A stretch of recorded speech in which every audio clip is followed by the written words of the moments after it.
Indonesia vs China. Laga yang udah dinanti-nanti banyak pecinta bola tanah air. Bukan cuma karena ini bagian dari kualifikasi Piala Dunia 2026.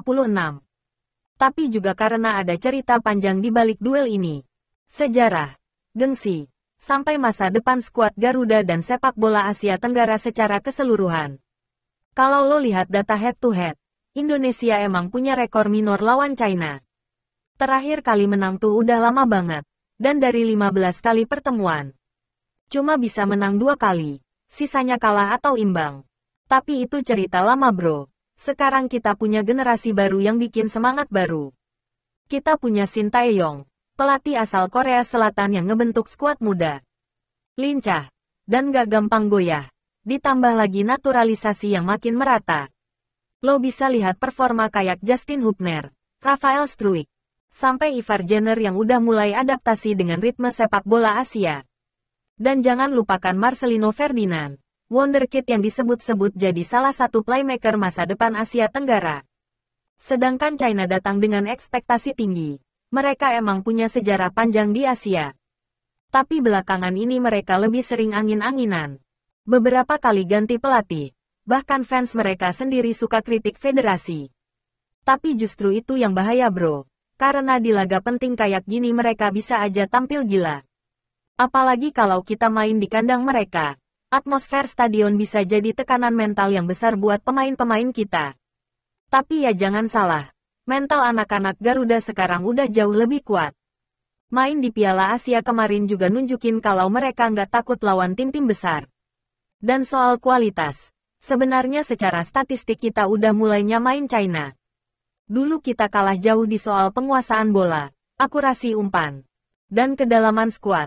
Sekarang beda, dengan formasi 3-4-3 atau kadang 4-3-3. Timnas kita udah bisa dominan, bahkan lawan tim sekelas Irak dan Jepang pun kita bisa kasih perlawanan. Jadi jangan remehkan potensi kejutan. Faktor kebugaran pemain juga penting. Karena jadwal di kualifikasi ini mepet banget. Dan tim yang bisa rotasi pemain dengan baik biasanya lebih stabil. Dan kalau lo lihat dari strategi, China kemungkinan bakal main direct. Umpan panjang dan ngandelin duel fisik, sementara Indonesia main lebih sabar.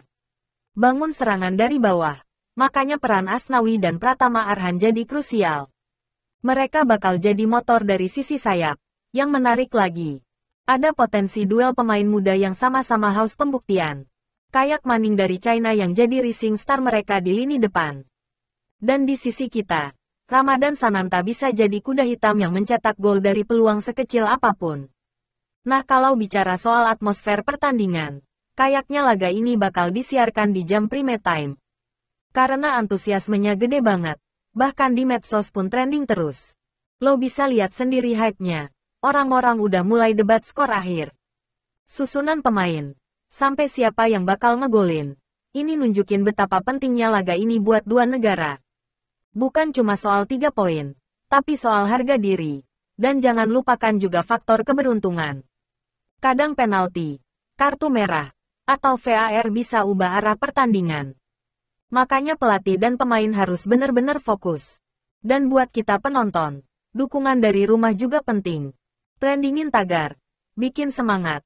Itu semua bisa jadi energi tambahan buat timnas. Dan apapun hasilnya nanti.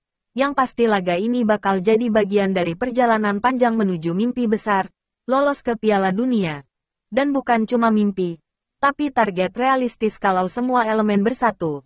PSSI, pelatih, pemain, dan tentunya fans. Jadi yuk kita dukung terus.